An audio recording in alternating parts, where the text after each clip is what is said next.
27 degrés à Cotonou environ. Mesdames et messieurs, bonjour. Les titres. Installation de la nouvelle chambre du Parlement béninois. Le Sénat prend officiellement fonction ce jour. Les précisions dans cette édition.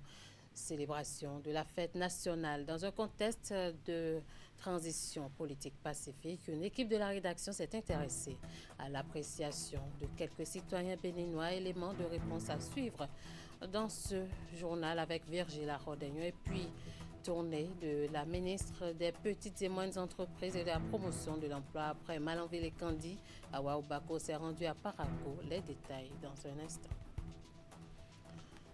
À nouveau, bonjour. Créé par la réforme constitutionnelle de novembre 2025, le Sénat est officiellement installé ce jeudi. La cérémonie d'entrée en scène de la deuxième chambre du Parlement béninois s'est tenue au Palais des gouverneurs à Porto-Novo en présence des présidents d'institutions de la République et des membres du gouvernement. Elle a été marquée par une allocution aussi pédagogique qu'optimiste de l'ancienne présidente de la Cour constitutionnelle, Elisabeth Poyon, prononcée en qualité de doyen d'âge en lieu et place du doyen d'âge Nicéphore Dieudonné Soglo, empêché. Le 1er août prochain, le Bénin va célébrer pour la 66e fois son accession à la souveraineté internationale. La fierté et la joie sont les sentiments que partagent globalement les Béninois à la veille de cette commémoration qui se déroule dans cette année, donc dans un contexte de transition politique pacifique dont les Béninois sont fiers, mais pas que. Ce sera aussi la première pour Romuald Wadaye en tant que président de la République. Dans le reportage à suivre, les acteurs rencontrés par Virgile Rodegno expriment leur fierté d'appartenir à un pays qui bouge. En tant que Béninois, c'est tout d'abord une fierté. Au-delà de tout ce qu'on peut dire, c'est d'abord une joie.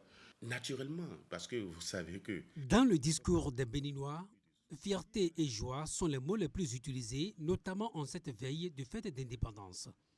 Ils se disent fiers d'appartenir à un pays qui, depuis quelques années, se révèle au monde entier. Depuis 2016, la fierté d'être béninois est devenue une réalité. Une réalité parce que on ne peut pas être fier de son pays si le pays n'est pas bien gouverné. Si le pays, sur le plan sécuritaire, ne convainc pas. Si les investisseurs étrangers ne viennent pas investir dans le pays. On ne peut pas être fier d'un pays si l'énergie électrique n'est pas une réalité. Tout ça, aujourd'hui, est devenu une réalité au Bénin. Cette fierté que les Béninois revendiquent tant aujourd'hui sera donc célébrée ce 1er août. Pour certains, tout se fera dans la sobriété, comme ce fut le cas lors des 10 dernières éditions. Lorsque vous avez un bon papa, vous êtes obligé de faire comme lui et si possible de le dépasser. Donc, nous allons observer pratiquement la sobriété qui existait lors de l'exercice de la rupture. Nous aurons également aussi toutes les couleurs pratiquement au niveau de cette fête. Pour ce que je sais, je ne suis pas trop dans les secrets, mais je suis sûr qu'il n'y aura pas trop de nuances avec ce que nous avons déjà observé.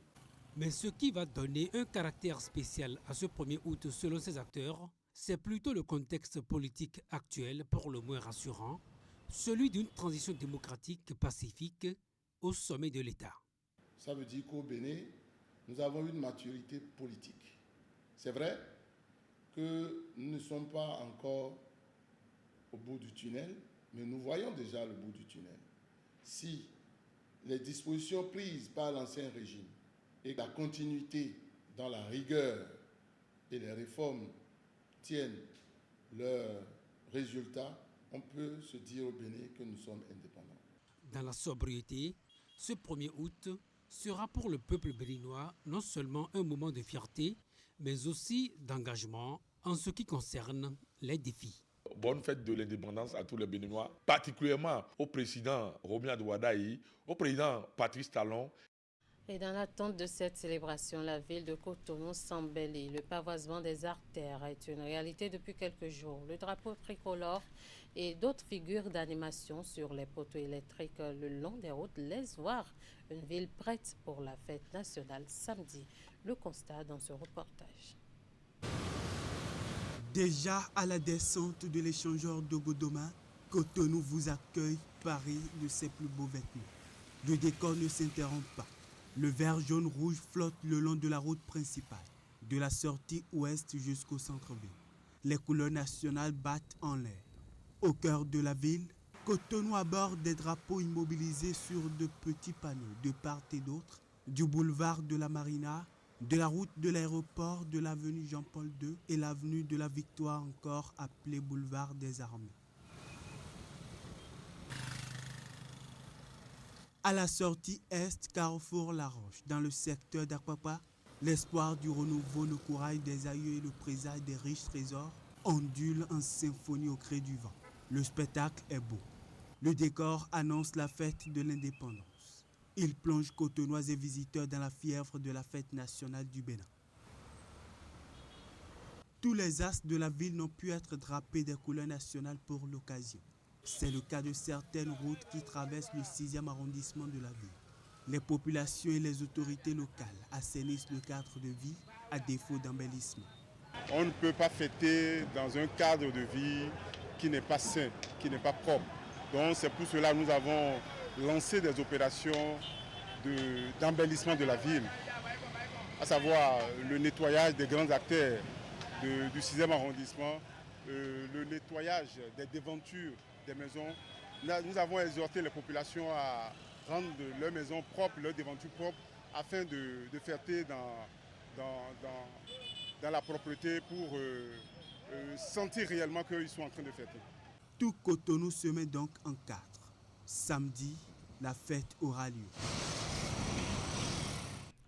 En prélude à ce grand rendez-vous patriotique, le comité de pilotage du défilé militaire, à la faveur d'une conférence de presse tenue mardi, a dévoilé les grandes articulations de cette édition 2026. Au total, 36 pelotons pour le défilé pédestre, 47 véhicules et 4 embarcations pour le défilé motorisé sont prévus. Innovation, dispositifs effectifs engagés et participation des troupes étrangères, tout est fin prêt pour une célébration placée sous le signe de la cohésion entre les forces de défense et de sécurité et les populations. La conférence de presse a eu lieu à l'état-major général des forces armées béninoises. Voici le compte rendu. Vous donnez rendez-vous le 1er août 2026. Le rendez-vous est donc pris, celui de la célébration du 66e anniversaire de l'indépendance du Bénin. À quelques jours de l'événement, le comité de pilotage du défilé militaire dévoile les contours d'une édition qui se veut à la fois solennelle, démonstrative et fédératrice. La police républicaine participe avec 9 pelotons, dont 2 essentiellement constitués du personnel féminin. Cette conférence de presse réunit autour de la même table les représentants des 7 composantes des forces de défense et de sécurité. L'armée de terre, l'armée de l'air, la marine nationale, la garde nationale, la police républicaine, les eaux, forêts et chasses, ainsi que les douanes béninoises. Cette célébration est placée sous le thème « Les forces de défense et de sécurité ensemble avec le peuple en marche vers la prospérité ». Ce thème traduit une conviction profonde. La sécurité et la prospérité sont indissociables. Aucune nation ne peut connaître un développement durable sans un environnement de paix, de stabilité et de confiance. Nous aurons notamment une délégation de la République fédérale du Nigeria constituée d'officiels qui seront présents aux côtés des officiels béninois, mais également de troupes pédestres qui vont prendre part au défilé aux côtés des troupes sœurs du Bénin. Nous aurons également une délégation de la République du Togo constituée d'officiels. Samedi 1er août 2026, tous les regards seront donc tournés vers le boulevard de la Marina pour le grand défilé militaire, symbole de la souveraineté nationale, de l'unité du peuple béninois et de la montée en puissance des forces de défense et de sécurité. On s'intéresse rapidement à l'actualité dans nos quartiers. Après les pluies, certains quartiers de Cotonou continuent de souffrir. À Ouiho, une rue très fréquentée est aujourd'hui envahie par des eaux stagnantes. Une aubaine pour les conducteurs de taxi-moto qui lavent leurs engins dans cette eau. La situation inquiète cependant les riverains. Une équipe de la rédaction s'est rendue sur les lieux. Voici son constat. Située à Weiho, en plein cœur de Cotonou, cette rue pourtant très fréquentée s'est transformée depuis quelques jours en un vaste point d'eau stagnante. Si cette situation empêche les usagers de circuler librement, elle n'en demeure pas moins du pain béni pour les conducteurs de taxi-moto, communément appelés Zemidjan. Ces derniers en profitent pour laver leurs engins. Nous n'avons pas d'autre choix que de passer par ici. La présence de cette eau n'est pas une bonne chose, mais nous profitons pour laver les motos. Certes, ce n'est pas bien que l'eau stagne, mais nous profitons pour laver les motos. S'il n'y avait pas d'eau, nous ne serions pas là. Mais au-delà de cette opportunité inattendue, des inquiétudes demeurent. Ce serait bien que l'eau soit pompée. Ce n'est pas bien de la laisser sur la route.